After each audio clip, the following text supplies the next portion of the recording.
Waan ta'e irraan ture akkasii iddoo tullee sirriitti beeku. Akka goota. Warra olaanaa nagee jirtani. Har'a ganama hoggannu chiizii keessan sanii ni cireedha nyaata. Yaadannoon nu duuba deema. Biyyi faranjii yeroo duraati. Eeyyaa osoo hin ta'in biyyi faranjii yeroo duraati fasuu dhaqe. Amerikaa duras, Kanaadaa duras, Ingilizii hunda duras biyya tana. Bara 2004 yeroo gannaa keessa hagayya taatu adoolessa keessatti fakkaata. Yeroo Singapore barachaa ture san achi naafeeranii asitti leenjii dargaggoota ta'u gaggeessaa ture. Keessattuu yeroon sun yeroo rakkoon immigireeshiniitiin wal qabatee namni bifa adda addaatiin godaanee asii rukunii fi warri biyyaa wal keessa dargaggeessi kun rakkoo qaqqabaachaa ture irratti daayivarsiitii maanejmentii irratti leenjii kennuudhaaf dunnee turre. Barri galata qabdi jechuudha. Yeroo duraatii biyya faranjii arge adii akkana baay'eetu arge biyya kana jechuudha. Kanaaf bara dhufuutti na gammada. Saniyaas haga dheefattanitti baay'een asitti deddeebi'ee Awurooppaa keessa hoggan deemu hiriyoota sasii waan hin qabuuf lafti ani yeroo baay'ee dhufu lafti isillee diriirtuu waan taateef bara sana immoo hedduu gabbataa waan hin tureef gaara deddeemuu jaalladhu dureettanii lafti diriirtuu waan turteef hedduun dhufa. Kanaaf Ameerikaatti aanee manni kiyya lammataa Amsterdam turte. Kanaaf nama mana dhufe. Hawaasni keessan immoo gaafa dura dhufuun lakkoofsaan xiqqoo turtanii har'a wal hortanii baay'attanii dhufuu keessan hedduun guddachuu keessaniif hedduun gammadee daa'imman wacan kana immoo hoggaan argu nan dharree ji'a lama sadii kophaa hoggaan miidhansanii sagaleen namaa ture mazmuurri takka faarfannaa Baqqalaa Garbaa qabatu waca daa'immanii kana hedduun dharree beektanii. Kanaaf ani waltajjii tokko kan dhabu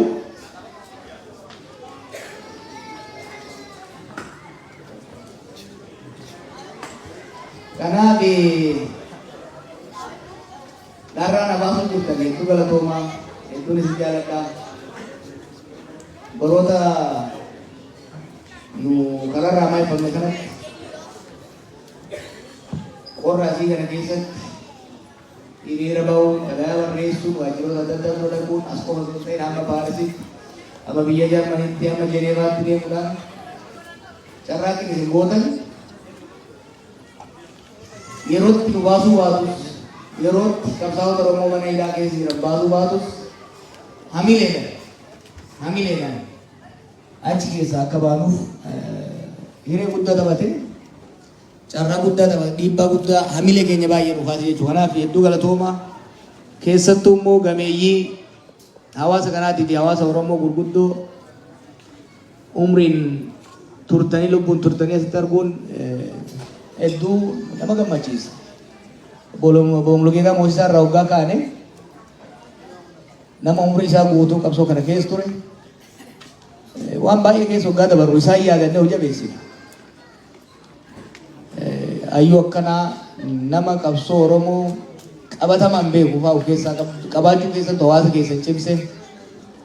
Dr. Baqqalaan Awurooppaa yoo jedhan hawaasa Awurooppaa jedhamu Dr. Baqqala mataa keessa namaa dhufu.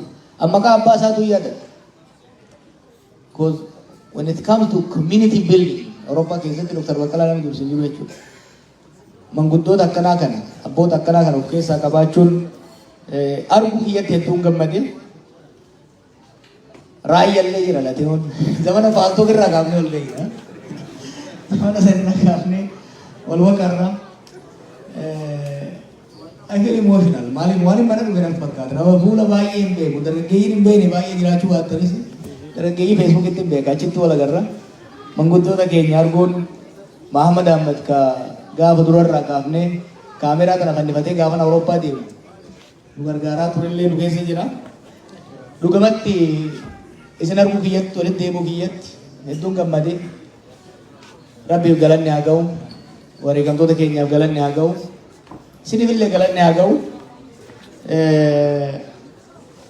akkuma agartan eegan haasawuu eegale kana waa baay'een haasa'e. Antinnaan haasoftu malee jennaan haasawuu itti haasa'e ittiin gadi baqayse. Guyyoota muraasa dabran kana Jarmanii Faransaayit waa hedduun haasa'e. Silaa moobaayila lankaatanii na dhageettan jeetiin abdaddaa. Hedduu ittiin dabalu har'a immoo isin dhaggeeffatu. Wayyu carraa guddaa isin kenna. Yaadotan kan kaase dhageessanii jirtan. Yaadni an kaase tokko maali?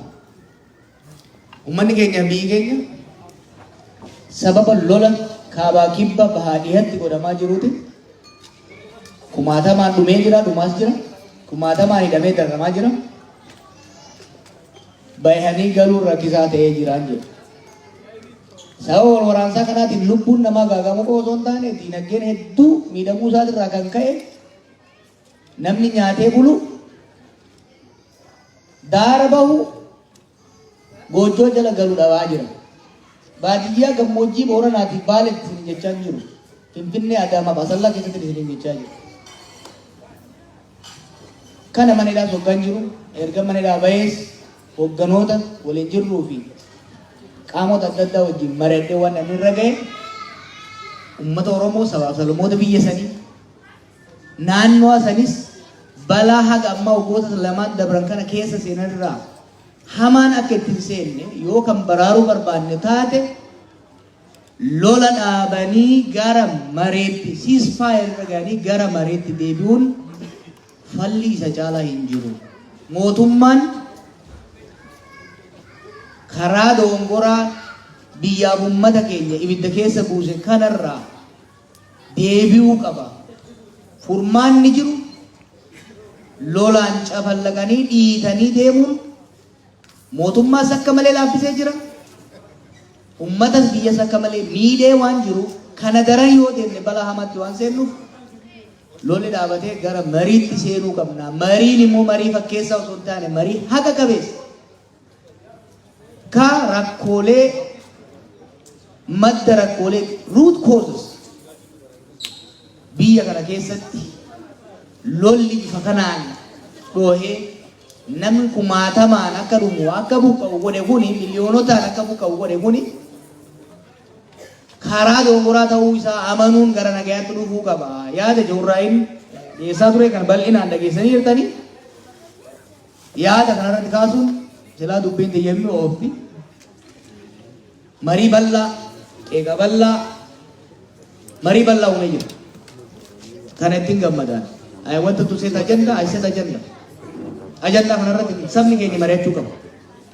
Uummanni biyya keenya mari'achuu qaba. Kanaaf kalee deeggarsa haasa'ee jira. Har'a immoo gaafii keessan hawaasa irraayis hirmaatota as keessa jiran irraayis dhaga'uun barbaada. Kan hin danda'u asumatti isin deebisa. Kan hin dandeenye immoo bulfadheen itti yaadee marsaa itti aanutti waltajjii biraa irratti deebisa. Bilisa taatanii waan qalbii keessan keessa jiru akka gaafattaniif waltajjii isiniif hin banaa jechuudha. Kana qofaa miti sabaaf sablammoota keessa jiranis ቋንቋ የማትችሉ የሀገራችን ዜጎች ካላችሁ ወይም የሌላ ሀገር ነው የሚባለው የሌላ ሀገር ዜጋ የሀገራችን ተወላጆች ካላችሁ አንዱ አሁን እያደረግን ያለነው ውይይት ሀገራችን ባለፈው 2 ዓመታት የገባችበት አስከፊ የእርስ በርስ ጦርነት ወደማያባራ እልቂት፣ ውድቀት፣ የፖለቲካ የኢኮኖሚና ማህበራዊ ቀውስ እያስገባን ስለሆነ አሁን ባለንበት ደረጃ ላይ በመቆም መንግስት በጦርነት መፍትሄ ለማይመጣ በቲዮሪ ሳይሆን በተጨባጭ ራሱ ሞክሮ ስላየው ጦርነትን በማቆም ከሚፋለሙት ኃይሎች ጋር ቁጭ ብሎ መደራደር መወያየት ለዚህ ውጥንቅጥ ያደረሱንን ችግሮች አንትሮ በመውጣት መሄድ አለበት የሚል ሐሳብ አቅርቤ ሰፊ ውይይት እየተካሄደበት ነው ያለው። ትላንት ወዲያ ባለፈውም በኢንተርቪው ተናግሬያለሁ። በጀርመንም በፈረንሳይም እሱን ትንሽ ኤላቦሬት አድርጌ ተናግሬያለሁ። ዛሬ ዋናው ዓላማ የማዳመጥ ነው። ጥያቄዎች ተነስተዋል። በምፈልገው ደረጃ ነው እየሄደ ያለው ውይይት። አጀንዳ መፍጠር ነው የፈለግነው። በድብብቆች ሳይሆን በግልጽ ውይይት መካሄድ አለበት። የሀገራችን ህዝቦች መወያየት አለባቸው ከሚለው በመነሳት ነው የሄድንበት። ስለዚህ ዛሬ ጥያቄያችሁን፣ ሀሳባችሁን በተረጋጋ መልኩ አቅርቡ። የሚቻለውን መልሳለሁ፣ የማይቻለውን ደግሞ ቋጥሬ ተኝቼበት ከባልደረቦቼ ጋር ተወያይቼበት በሚቀጥለው ስቴጅ ላይ እመልሳለሁ። አመሰግናለሁ። ወልተጂ ነማ ከሰረ ከናዋሳ ገለቶማ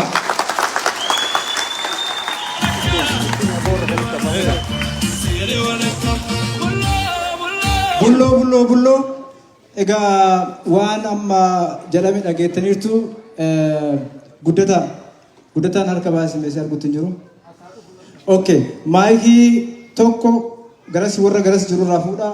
Maayikii tokko kennaa lama naannoo sanitti qabadhaa. Maaliif gara duubaatti gara fuulduraatti godhuu hin dandeenye. Guddataa maayikii qabadhu. Maayikii jiru guddatatti kennaa. Tamaam. No.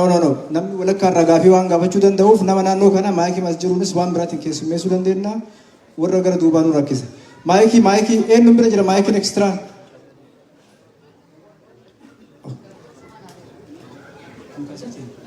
Okay. Okay.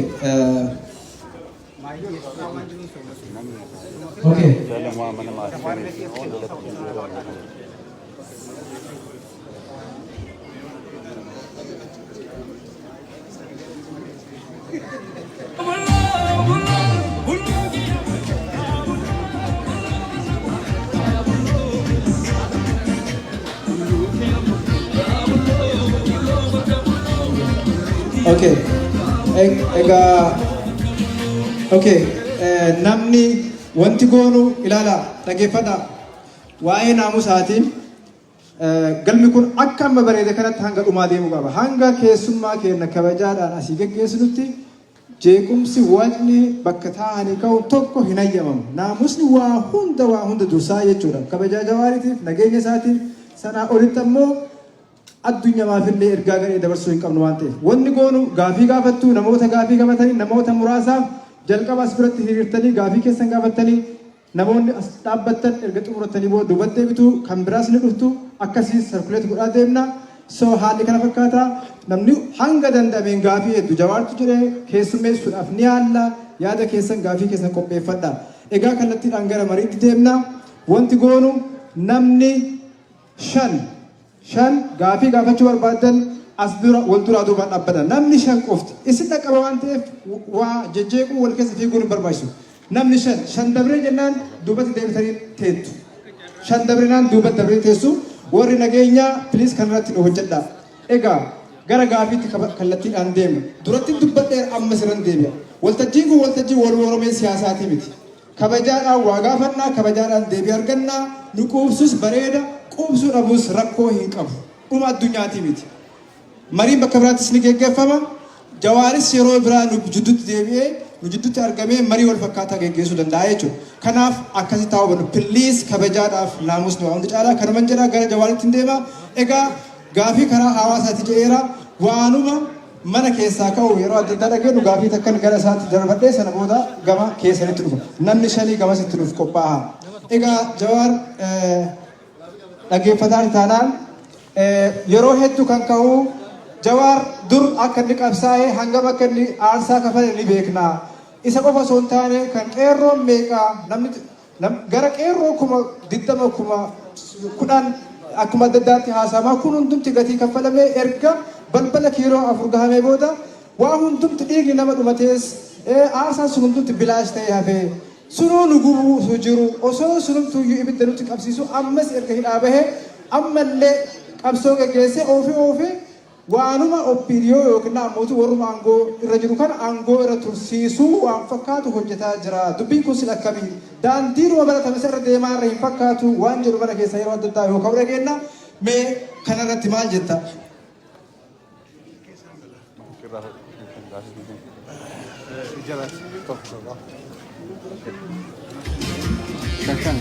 Dura gaafatanii gaafii haa ta'u. Ya. Yo, Oke, gaafii tokko gaafatameera amma gaafii afur wal duraa duubaan gaggaraabsaa gaafattu ammas yaadachiis lammaffaa gaafii wal fakkaataadhaan dirqama hundumti keenya gaafachuus dubbachuu hin qabnu. Wal fakkaataadhaan dura dhaaba sa'aatii qusachuu qabna. Waa'ee nyaataa jira ni beektu hanga maqaan isin rakkisne. So eenyuun kan fuulduraan jiru. Oke, obbo Birraasa kaitaan hoyin beekuu qaba ammarra. Oke, lama hiriira galaa please. Akkuma asumaa yoo dhaa'ee keessummeessuuf akka loonii jechuudha. Nama hiriira galchisaanii. Oke, eenyu akka ta'e argeera obbo Birraasa gaafii kan ta'e. Aku dapat, bukan dapat.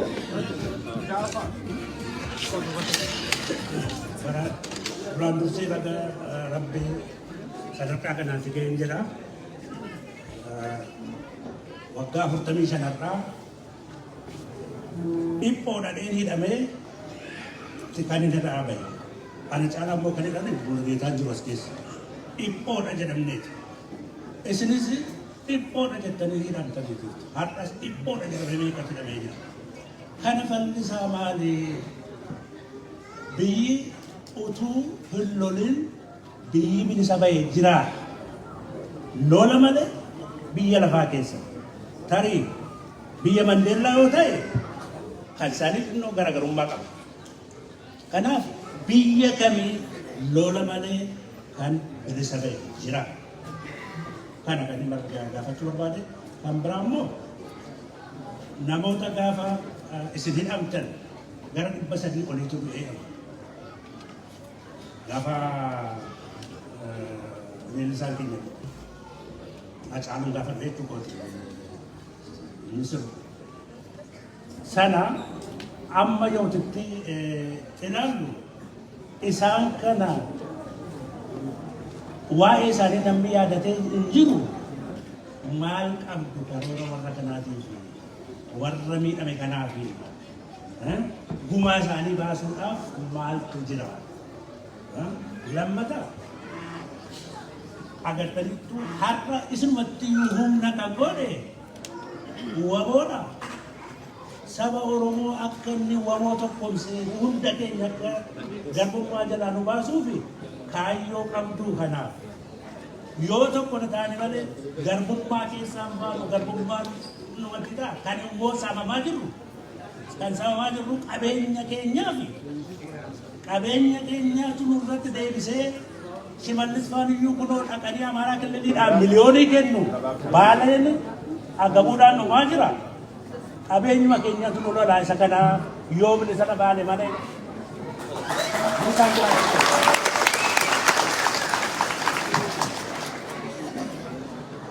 Dhiifama maal takka? Dhiifama Dooktar nu dhiifama. Gaafis namni tokko gaafii lama waliin gaafatina. Namni kun waan siree argachuu qaba waan ta'eef ammas gaafii keessan gabaabsa. Bifa kanaan sa'a dheeraa deemna. Itti fufaa. Galatoomii gaafii tanaaf akkam gaafannuuf asuma dhiyeessuu danda'u. Yoo har'a bagana gaafnuufte ulfaadhu. Ani gaafota kan si gaafachuu bara. Gaafiin si gaafachuu barbaadu ati eegaa kaafaa keessatti madawamtee jirti. Kaafaawwan baraaraan guddinaadhaa bara meeqa kaafaawwan kanan deemu jira. Ila hanqaarraan tana haasawaanii bilisoomnaa yaadu jirtu daftaraa fi qalamaan ila hanqaarraan tana bu'aa nuti argamu hin jiru. Kaafaawwan nama dura bu'aa nuti buusin arraas bu'aa nuti jennee jala waa yaadu hin jiru. Nuti wanni barbaannu Tigraay humna isin qabduu fi addunyaan hundinuutu dirmattee fi darajaa tanaan geessee abii manguddummaatti raqee gaafate. Nuti Oromoo maal dhabneeti dachii guddoo tana irratti saba guddaa kana taa'ee nama guddaa kana taa'ee qabeenya guddaa kana otoo qabnu ilaa hanga ammaatti amata 150 kursumaa fi daftarumaa fi qalamaa bilisoome jennee yaa'u hin baasu. Wanni nu baasu afaan qawweeti. Nama humna qabu addunyaan beeti. Nama humna hin qabne addunyaan hin beetu. Ati yoo taajila taate addunyaa irratti beekamta. Alaamuddin addunyaa irratti beekamaadha. Maaliif beekama? Qabeenya qabaaf beekama. Mootummaa Itoophiyaa biratti maaliif beekama? Qabeenya qabaaf beekama. Oromoon waraana yoo hin qabaanne beekumsa qaba. Yoo nuti humnaan lafata Oromiyaa keessatti waraanaan jabaachuu baanne kursiidhaan wal bilisoomuu jirtu gaafii tana sirraa hin eeggadhaa galatoomne.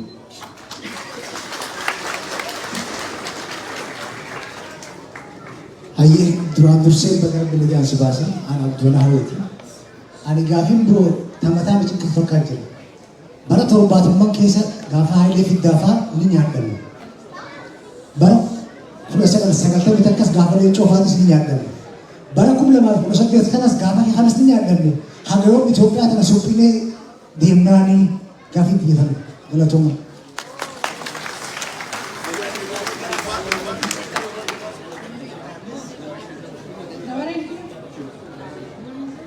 Carraan akka dintan kanaaf baay'ee galatoomadha.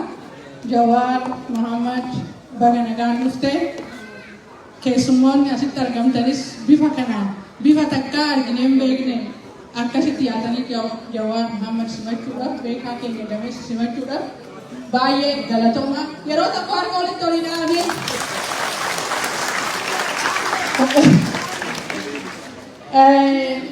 garuu waan Oromoon qabdu irratti siyaasas ta'ee aadaas yeroo hundaa kanatti akka wal bira dhaabannu dhaamsaaf mana sitti dabarfadha.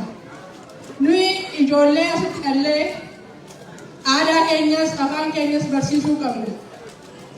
Waan kana ta'eef yeroo hunda ijoollee keenyas barsiisuudhaan siyaasa keenyas barsiisuudhaan rakkoo uummanni Oromoo keessa jirus barsiisuudhaan yeroo hunda akkanatti walitti dhufne walii qoricha. Yeroo hunda immoo deebinee waan Oromoon barbaachisu irratti akka wal arginu abdiin qaba. Galatooma. Kanatti taasisee wanni ani jechuu barbaadu Jawaar baga nagaan dhuftee irra deebi'ees ammallee baga nagaan dhuftee uummanni Oromoo illee baga gammadanii jedha. Yaadni kiyya kanatti taasisee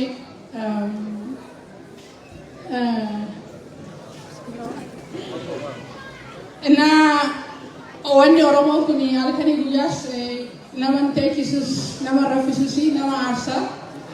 Kanaaf mana hidhaallee hoti jirtu akkasuma qorra keessas dhaabannee hiriiras baanee mana keenya keessas teenyee aaraa gandaa wanni Oromoon abaarsa qabaa jechaa baay'ee dhiphachaa ture. Dhibbuun kun immoo Jawaaris nu bahee gammachuun arganneerra. Warri siyaasa yookaan Oromummaa isaatiin mana hidhaatiin akka nu bahan ammallee abdii qabna. Ni kadhannas yoomillee bira dhaabbanna.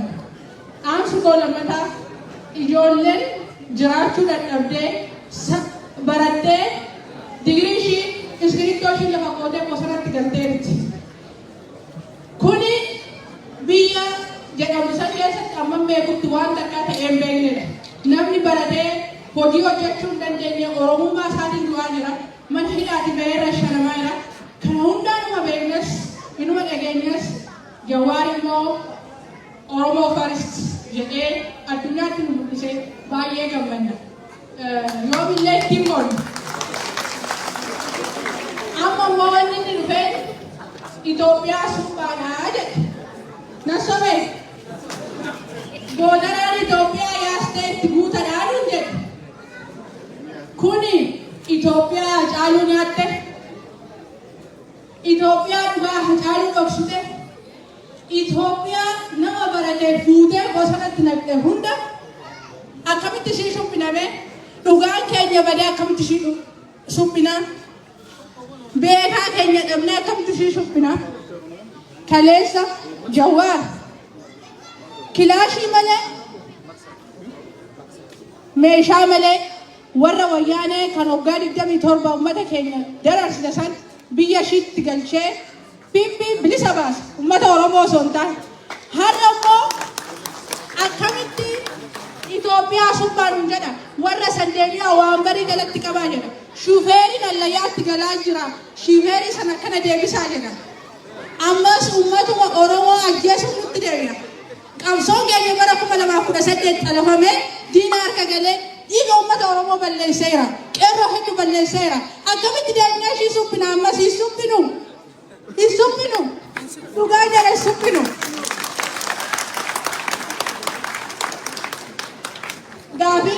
Gaafadhu baay'eedha. Yaadni kiyya baay'eedha garuu dubbadhee fituu waan baay'ee garaa kiyya keessa jira. Atis inuma beekta.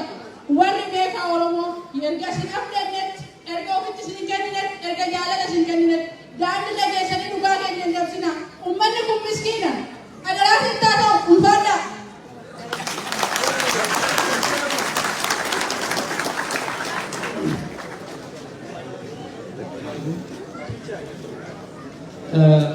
የኔ ጥያቄ በአማርኛ ነው ጠይቀው እዚህ ከሬዲዮ ጃሺ ጆሃር ጋር 2-3 ጊዜ ጋር ተገናኝቼ አውቃለሁ። ላይፍ እንደዚህ ሳይሆን ያው ከሬዲዮ ጀርባ ብዙ ጊዜ ተገናኝተናል። ሬዲዮ ጃሽም ቤቱ ነበረ እዚህ ደረጃ ላይ ከመድረሱ በፊት የኔ ጥያቄ ምንድነው? በመጀመሪያ እዚህ በማየት በጣም ከፍተኛ የሆነ ደስታ ይሰማኛል። ኩራት ነው የሚሰማኝ። ስሜ ሰይድ መሐመድ እባላለሁ። አምስተርዳም ነው የምኖረው። ጆሃር አሁን ይዘው የመጣ መንገድ ወይም ደግሞ ይሄ የሰላም መንገድ አሁን አይደለም የጀመረው። እኔ እንደሚረዳኝ ከዚህ በፊትም በዚህ መንገድ ብዙ እንቅስቃሴዎችን ታደርግ ነበር።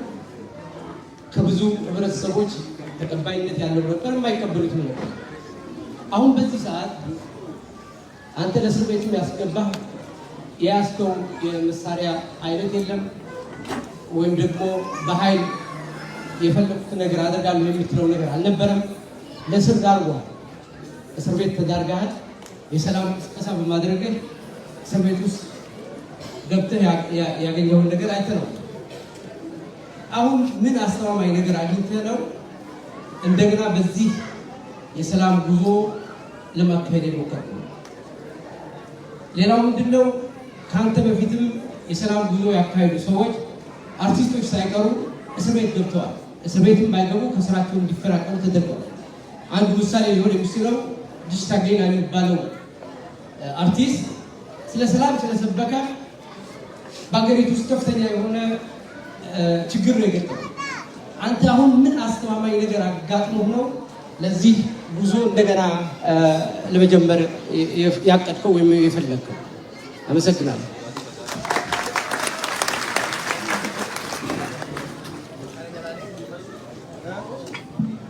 kana jalaa deebifnu yookaan gootaratti jedhee nuratti akka jetta galatooma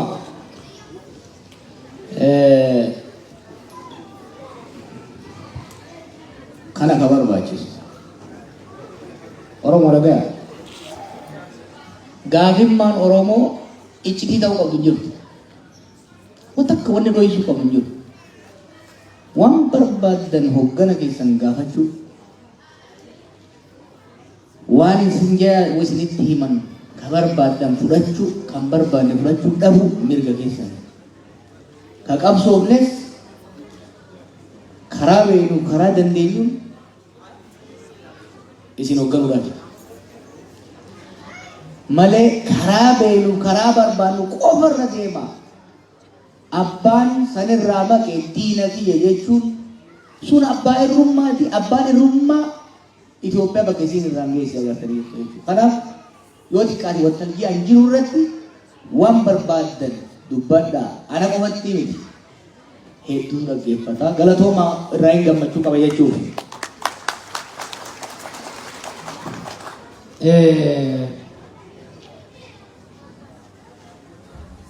Gaabii wareegamtoota irraa kaasee gumaa isaanii aarsaa isaanii akkamitti baaftan kan jedhu kaleessa modeen gadda baay'eetiin ture.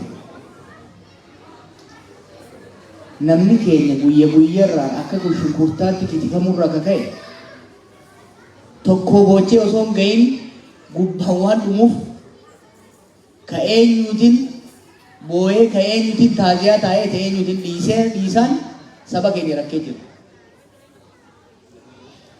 Warri dhiyoo biyya dheetan keessattuu gara lixa Oromiyaatti, jiddu galeessa Oromiyaatti, kibba Oromiyaatti dhumaatiin gahu waan jechaan ibsamu miti. Sooshaal miidiyaa irratti illee nan arga. Waa'ee ajjeefamuu obboleessa kiyya Haacaaluu Hundeessaa maal dubbanne jedha. Gaafii sirriiti. Deebiin ani qabu dhugaa isaa jechaan deebisuun hin danda'amu. gochaan malee. Gocha san goguudhaaf garuu har'aan bakka san hin jiru. Bakkan gochaan dhiiga isaa baasu dhugaa isaa galchu hin jiru. Jechaan waan bu'aa hin buufne dubbadhee boru waan hin gochaan fiduu danda'urraa of sakaaluu hin barbaadu. Tarmatti naa buufa. Garuu waadaan waadaan. Nullee yoo dhiifne dhugaan gurbaasanii dhugaan obboleeyyan keenya nu biraa dhumanii hirriba namatti hin dhiiftu. Inuma baati. Inuma baati. Ka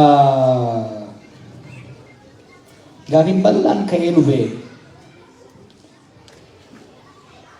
haala amma an dubbadhe irraa mootummaa jalatti siree qabuu barbaadaa gumbii jalaan loote qoybuu barbaadaa ka jettan. Tokkoffaa waa'ee otobusaan dubbadhe sirriitti dhaggeeffadhaa jiran. Osoo akka haalooti akka uummata keenya bal'aallee na miidhuu baattu mootummaan duraan oomiidha. Otobusii sun garuu ummata biyya keenya hunda Oromoo dabalateetu yaabbatee deemaa jira. Akka aaraniin akka xiiqeeffataniin deemne jennaan otobisiin sun nu hunda fudhatee qilleensee sirriitti na dhaggeeffadha. Boru jiraachuu dhabuu hin danda'a. Garuu sirriitti dhaggeeffadha. Haalli nuti biyyi sun keessa itti jirtu ta durii miti. Gaafa Haayile Sillaasee irratti qabsoofnu sirnicha kuffifne ummatni keenya garuu itti fufuu danda'a. Gaafni darbuu irratti kuffifnu Mangistuu qaarsine itti fufuu danda'a. Gaafa Ihaadeen rakkoo guddaa keessa ture. Doi isaan goone waan hojjennu irratti haasaa turre. Isin dura taa'eetiin sirna Ihaadeen kana diina rijiim cheenji finna jennee yoo kadeemnu taate wal waraansa sibil waar hamaa keessa seenna. Kun immoo waan Oromoon qabsaa'e bilisummaa, misooma, eenyummaa isaa guddisuu san gaagama keessa buusa. Hubaddaa akka qabsoofnu diina guddisuu qofaaf miti. Diinni gubuudha. It's a temporary roadblock.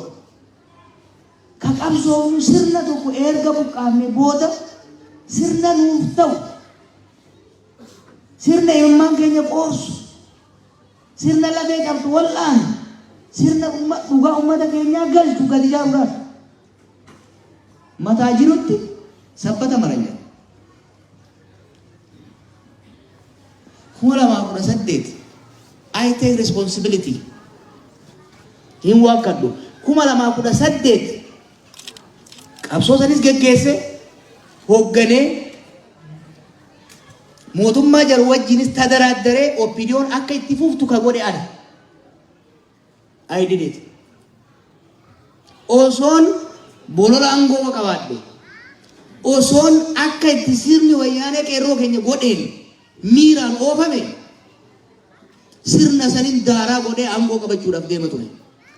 San gochuun garuu ummata keenya gaagama hamaa keessa galcha. Maaliif? Wala yaadachiifnu maa daganna 2017 wanni yeroo kan murtii kan murteessinu in fact 2016 kaafnee waan kana murteessinu 2015 duuba hin deebisan yeroon dura Ameerikaa dhaqee papar tokko barreesseetiin hayyoota Oromoo dhiyeesse 2020tti 2020 sirna yaade kuffisuu qabna jenna kana watate opiniyoon ergeenaan jaan kuma akkamitti ama 15 sirna yaade jala